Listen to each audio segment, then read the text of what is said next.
자, 어느덧 7장까지 왔습니다. 네.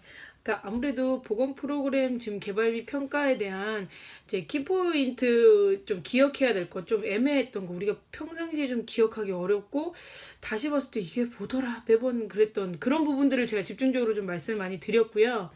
그래서 뭐 지금 뭐 얘기 안 하는 부분은 어쨌든 그냥 문제풀이나 기본적으로 보건교육학 뭐 이런 부분들을 통해서 어렵지 않게 그냥 좀 약간 바른 이야기들이잖아요. 그래서 그런 것들은 따로 짚어드리지 않고 조금 애매하거나 좀 한 번 더 기억했으면 좋겠는 거 위주로 하기 때문에 지금 보건 프로그램 실행도 보니까 특별히 막 꼭 기억해야 되고 막 되게 어렵고 이런 부분들은 별로 없어요. 그래서 이것도 그냥 간단하게만 넘어가면서 이제 나머지는 실행이 끝나면 우리 뭐 하죠? 뭐 한다고? 대답해. 그렇죠. 평가한다고 그랬어요. 이 평가에 대한 평가 이론인가? 평가 이론하고 평가 방법 중에 조금 기억해야 될 것들, 뭐 그거 조금 짚고 들어가면 이 특강도 마무리가 될 것 같습니다. 그래서 앞에 뭐 프리시드, 프로시드 모형이라든가 브라이언트, 패치 뭐 이런 것들, 우리를 좀 괴롭혔던 것들, 그런 것들이 좀 정리되셨으면 좋았을 것 같고요. 그래서 실행 같은 경우는 이제 드디어 설계가 끝나고 실행에 들어가는 거죠. 본격적으로 뭐예요? 프로그램을 이제 가동시키는 거예요. 근데 프로그램이라서 모두가 다 교육을 하는 게 아니라 뭐 여러 가지 전략들도 있는데, 우선 실행할 때 기본 원리는 실행할 때 우리가 갖춰야 될 우리가 실행 조건에 갖춰야 될 요건으로는 자발적 참여, 그 자발성이 먼저 띄어야 되고, 두 번째 통합성이어야 되고, 이 프로그램이 어때요? 어느 하나에만 집중돼 있는 게 아니라 어떤 개별적인 요소로 분리되는 게 아니라 인지적, 정의적, 기능적 영역의 인간 행동 발달이 모두 고려되어 있어야 된다. 이걸 통합성이라 그래요. 그러니까 결국 우리 항상 얘기하지만 지태행 이러잖아요. 지식, 태도, 행동 이런 변화의 과정을 모두가 다 포함하고 있도록 그렇게 실행해라 라는 거죠. 통합성을 띄어라. 당연히 목적성. 자, 보건 프로그램은요, 보건 프로그램 활동은 의도적이다, 의도적이지 않다. 자, 의도적이라는 말 되게 나쁘게 들리죠. 하지만 보건 프로그램은 100% 뭐 이런 말은 뭐 필요 없지만 의도적인 교육 프로그램입니다. 왜 의도적이에요? 금연 클리닉 어떤 목적을 가지고 있는데요. 금연을 의도적으로. 자, 운동 프로그램 뭐가 운동을 하도록 하는 의도를 띠고 있는 거. 그쵸? 분명히 의도를 띠고 있는 게 보건 프로그램의 특징이에요. 그렇기 때문에 의도를 가지고 있다, 이게 나쁜 말이 아니다라는 걸 기억하시면 될 것 같고, 그래서 이런 보건 프로그램을 실행하는 데 있어서 전략을 어떻게 세울 것이냐, 이런 것들이 있어요. 전략이 보건 커뮤니케이션인 전략. 이래서 우리가 어떤 이렇게 드러나는 커뮤니케이션, 이게 의사소통 방법들로 인해서 우리가 드러내는 방법들이 있는데, 뭐 개인과 뭐 대중매체를 활용하는 거, 뭐 아니면 친구 또래 집단을 이용하는 거, 사회적 지지를 활용하는 거, 그런 식으로 보건 커뮤니케이션 전략을 들어가기도 하고요. 실행을 할 때 우리가 제일 흔하게 많이 알고 있는 게 보건 교육 전략 있죠. 다른 데 교육, 보건 교육. 뭐 이렇게 세미나, 수업, 뭐 워크숍 이런 것들을 열어서 교육적으로 전달하는 거, 실행을 하는 데 있어서 보건 교육 전략으로 갈 수도 있지만 다 교육을 하는 건 아니에요. 보건 정책 강화 전략은 뭐예요? 금연하세요 교육을 했는데 말을 안 들어서 결국 어떻게 돼요? 목까지 만들어서 정책적으로 금연 장소에서 흡연하면 어떻게 됩니까? 10만 원 이하의 과태료 물게 돼 있죠. 가장 강력한 방법을 쓰는 게 정책적으로 만들어 놓은 거, 우리 법으로 다스리는 거, 그런 전략들이 있죠. 그러니까 보건 프로그램을 실행하는 게 꼭 교육만 있는 게 아니다라는 걸 기억하셔야 돼요. 뭐 의사소통을, 커뮤니케이션을 활용하기도 하고, 지금처럼 보건 정책 강화 전략 이런 것들을 활용하기도 해요. 법으로 만들어 버리는 거, 그런 거죠. 제일 강제적인 거. 그리고 환경 변화 전략도 있어요. 자, 우리 보건, 뭐 건강에 관련된 그런 것들 중에 특히 애들 어린이 보호구역 몇 킬로예요? 몇 킬로가 제한이죠? 30킬로가 제한입니다. 근데 그 30킬로를 지키세요 하는데 사람들이 잘 안 지키죠. 안 지키니까 뭐 CCTV 과속 방지 카메라를 설치하거나, 아니면 보통은 제가 방금 전에 얘기했던 과속 방지턱, 그걸 만들어놔요. 어린이 보호구역에 정말 몇 미터 갈 때마다 있죠. 그렇게 해서 실제로 재봤더니 그 방지턱 쿵쿵 하니까 사람들이 속도를 줄일 수밖에 없다는 거예요. 그래서 그래서 속도를 30으로 지키게 되거든요. 그렇게 환경 변화 전략을 주기도 해요. 우리가 그걸 보건 프로그램의 목적으로 그러니까 사람 30 아이들을 지켜주기 위해서 30으로 만들었는데 그 안 되니까 가속 방지턱 환경을 변화시켜 준 거죠. 네, 뭐 그런 것들. 흡연 자꾸 금연구역인데 흡연을 하는 장소에 잿더리를 갖다 놓는 경우가 있어요. 잿더리 치우는 거. 그럼 잿더리 없어서 안 피겠지? 뭐 이런 환경 변화 전략. 네, 근데 피긴 하죠. 예, 뭐 그런 것들. 금연 표시판을 설치하는 거. 이런 게 다 환경 변화 전략입니다. 이거 역시도 다 보건 프로그램을 실행하는 하나의 과정 중에 여러 가지 전략 중에 하나다라고 보시면 되고요. 지역사회 뭐 건강 서비스 전략 뭐 이런 거 있죠. 예, 그 서비스라는 게 우리가 프로그램 만들어서 검사도 해주고 치료도 해주고 뭐 이런 것들이에요. 참여가 필수다라고 할 수 있고요. 뭐 지역사회를 동원시키는 게 있어요. 뭐 밤길이 위험해서 학교의 부모님들이 서로 순번 정해서 아이들 이제 케어해주고 뭐 데려다주고 뭐 이런 것들도 다 지역사회 동원 전략이에요. 지역사회 주민들이 참여해서 의사결정을 할 수 있도록 역량 강화를 도와주는 거, 이게 지역사회 동원 전략이다 정도로 보시면 되고, 자, 그래서 이제 실행 계획이 수립이 될 때, 그러니까 실행 계획을 할 때 우리가 이제 실행한다, 뭐 어떻게 할 거냐라고 했을 때 요구 방법으로 쓴다고 보시면 육하 원칙으로 생각하시면 돼요. 따라합니다. 육하 원칙. 예, 누가 할 것이냐, 언제 할 것이냐, 어디서, 무엇을, 왜, 어떻게 할 것이냐, 네, 그런 순서로 우리가 실행 계획을 세운다라고 보시면 될 것 같아요.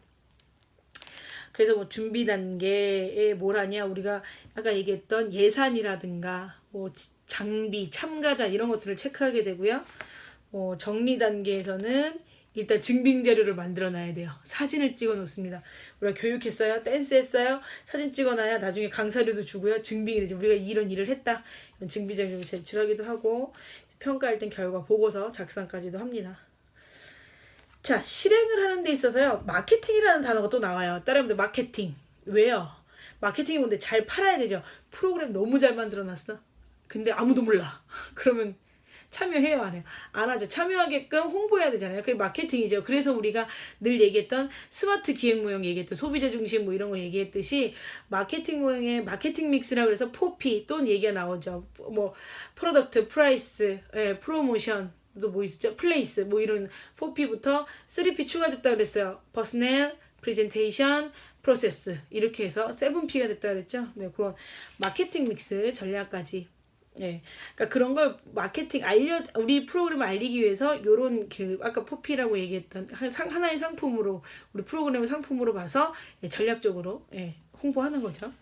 근데 여기 나오는 게 뭐 STP 전략이라고 해서 세분화하고 표적 집단 만들고 뭐 차별화된 포지셔닝, 위치를 잡아주는 그 STP 전략이 있는데, 그 STP 전략 같은 경우는 제가 문제에서는 많이 못 봤던 것 같아요. 그래서 단일 집중 방식이라서 프로그램 하나에 집단 하나 뭐 이렇게 집중하고, 그리고 프로그램 전문화 방식이라서 프로그램이 처음부터 잘 돌아가기 어려우니까 하기 쉬운 집단부터 해서 점차 여기서 성공했어, 그럼 그 다음에 어린이에 성공했어, 그다음 청소년에서 노인, 이런 식으로 같은 프로그램을 대상자를 계속 달리해서 하는 집단 전문화 방식, 프로그램 전문화 방식.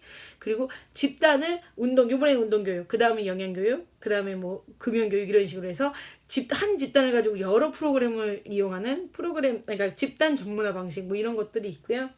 그리고 다중 전문화 방식은 보건소에서 제일 잘하는 거. 우리 보건소가 예를 들어 금연 사업에 막 상 받았어. 그러면 금연 사업에 청소년 사업 성공, 우리가 잘할 수 있는 것만 하는 거야. 우리 엄마는 모자 영양 잘했지, 뭐 이런 식으로 해서 각계 그 대상자별로 우리 보건소에서 잘하는 그 프로그램이 있어요. 그걸 하는 게 다중 전문화 방식이에요. 근데 이게 기관 중심이죠. 원래 대상자 중심이어야 되는데. 그래서 그런 것들. 그리고 전체 포괄 방식이라고 해서 전부 다 하는 거예요. 뭐 이런 식으로 뭐 프로그램군을 구성해서 뭐 하는 전략들 뭐 이런 게 있어요. 그래서 요게 조금 더 궁금하거나 문제가 나온다면 213페이지부터 한번 나중에 보시면 될 것 같아요. 자, 그래서 뭐 마케팅의 구체적인 방법으로는 우리가 알려야 되잖아요. 뭐 아까 얘기했던 뭐 7P 뭐 이런 것도 있지만 인쇄물, 현수막 이런 걸 통해서 가장 흔하게 우리가 마케팅하는 방법이에요. 일단 걸어 놓잖아요. 우리 뭐 프로그램 시작 뭐 이런 식으로 대상자 모집 중 뭐 이런 거 가장 흔하게 많이 쓰이고요. 우편물로 보내주는 거. 근데 우편물로 보내주는 거의 특징은 뭐냐면 그 주소를 다 알아야 되죠. 그러니까 결국 기존의 대상자한테 보내는 거예요. 그러니까 새로운 대상자를 개발하기 어려운 거. 그리고 전화. 전화 문제 항상 우리 마케팅할 때 전화 받아 안 받아? 안 받잖아. 네, 나도 안 받고 우리 다 안 받죠. 네, 그렇기 때문에 성사되기가 어려워요. 대신 너무 많은 사람한테 할 수 있는데, 그렇죠. 그래서 단점이 아무래도 담당자 그 전화하는 사람의 그 에너지를 소진시킬 확률이 되게 높은 거죠. 그리고 뭐 신문 잡지 이런데 신문에 이제 홍보 기사로 뜨는 거 그런 건 괜찮은데 이제 광고를 내는 건 돈이 많이 들죠. 네, 뭐 그러고 방송 매체를 통해서 할 수 있고요. 방송 매체를 통해서 제일 많이 하는 게 금연 공익 광고잖아요. 네, 그런 것들도 다 하나의 마케팅이다라고 보시면 돼요. 요즘 나오죠. 곧 교통사고의 몇 배? 10배 이렇게 해서 흡연이 그만큼 위험하다라고 나오고 있습니다. 자, 인터넷 활용하는 거는 우리가 뭐 기관 홈페이지 들어가면 팝업창 뜨고 이런 것들 있죠. 근데 얘네 인터넷 활용은 사실 제일 저렴하고 돈도 안 들고 너무 좋은데 단점이 뭐예요? 접근성. 이거 컴퓨터 할 줄 아는 사람들만 본다라는 그런 접근성이 떨어진다라는 게 있죠. 그래서 그런 마케팅 방법을 하나만 사용하는 게 아니라 여기 있는 것들 두루 골고루 사용해서 우리 프로그램에 실행하는 단계에서 많이 홍보할 수 있는 마케팅할 수 있는 방법들이 있다라고 보시면 돼요. 자, 그래서 뭐 여러 가지 또 다른 것들이 나오지만 건강증진 프로그램 실행 사례를 보면요. 일단 계획안을 점검하고 실행 기반을 조성해요. 자, 일단 실행하기 위해서 기반을 조성한다는 건 일단 뭐가 필요한 거예요? 자원이 필요한 거죠. 그 자원 같은 거, 인적 자원, 물적 자원 이런 것들 잘 구축하고 참가자 모집하죠.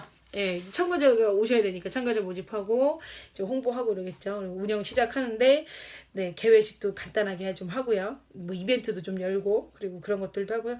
향상 활동이라는 건 뭐냐면 그분들이 이제 사실 그 나중에도 프로그램이 끝난 후에도 본인들이 자발적으로 본인의 건강 관리를 할 수 있도록 하는 게 우리가 궁극적인 목적이잖아요. 그래서 이 프로그램 6개월짜리가 끝났다 하더라도 그들끼리 자조 모임을 가져서 계속 그걸 유지시킬 수 있도록 해서요. 나중에 우리 뭐 해주냐면 그 발표회 같은 걸 이렇게 열어주는 거죠. 그분들이 계속 꾸준히 하고 있다. 발표회 여시고 그런 그 행사를 이렇게 열어드리면 계속 지속적으로 좀 이어갈 수 있는 거죠. 그리고 운영 체계 내 의사소통 뭐 이런 것들 계속 개선하고 이런 것들이 필요하다라고 나옵니다. 자, 그리고 보건교육 프로그램 실행 과정에서 당연히 해야 될 게 뭐 강사 관리, 인력풀이라는 게 있어요. 뭐 금연 뭐 교육 강사, 뭐 영양 교육 강사 이런 강사 풀이 있어서 그들한테 이제 필요할 때 연락을 하겠죠. 그리고 또 우리가 교육 중에 담당자가 다 이렇게 지켜보고 있습니다. 저도 이제 많이 봤지만 굉장히 불편하지만 네, 그래야 그 다음에 이 사람을 또 쓸 건지 네, 아니면 이 사람 말고 다른 사람을 써야 될 건지 뭐 이런 거죠. 자, 참고로 얘기하자면 저는 이제 저를 모르시는 분들이 있지만 한 번 또 쓰면 계속 이렇게 강의가 계속 들어온다. 자, 쓸데없는 얘기 그만하고요. 그리고 강의 장소를 또 관리해야 돼요. 이 장소, 하나의 장소만 결정을 해놓고 나중에 보니까 여기 뭐 다른 행사가 겹쳤어. 그러면 제2의 장소를 항상 생각해놔야 되거든요. 그리고 야외에서 운동 프로그램 하는데 비가 와. 그러면 제2차 장소로 실내 장소로 어디 섭외를 미리 해놓는다든가 생각해둬야 된다라는 거 뭐 이런 거. 그리고 대상자 관리하면 당연히 출석부 있어야 되죠. 그리고 교육 중에 하는 것 중에 첫 시간 다 낯설잖아요. 그래서 아이스 브레이킹이라는 걸 해요. 따라해봅니다. 아이스 브레이킹. 네, 좀 얼어있는 걸 깨버린다는 뜻이거든요. 어떤 뭐 게임이나 이런 걸 통해서 아이스 브레이킹을 하기도 하고요. 아니면 하루 이상의 장기 교육일 때는 스팟이라는 걸 활용해요. 다른 데 스팟.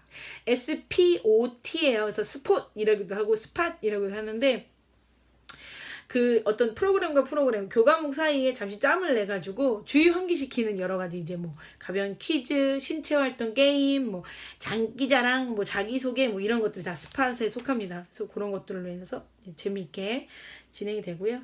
자, 그리고 교육 후에는 항상 뭐 해야 돼? 평가 자료. 그래서 우리가 대표적으로 만족도 조사 뭐 이런 것들을 이루어지기도 합니다. 자, 마지막으로요. 자, 교재를 준비하는데 교재는 어떻게 준비해요? 40명이 대상자예요. 그럼 40건만 준비해요? 아니요. 좀 넉넉하게 준비해야 된다. 뭐 이런 얘기까지도 프로그램 실행 안에 주의사항으로 다 나와 있는 겁니다. 자, 그냥 실행 어렵게 생각하지 마시고요. 그냥 흐름으로 이해하시면 될 것 같아요. 자, 그럼 우리 8장에서 만나요.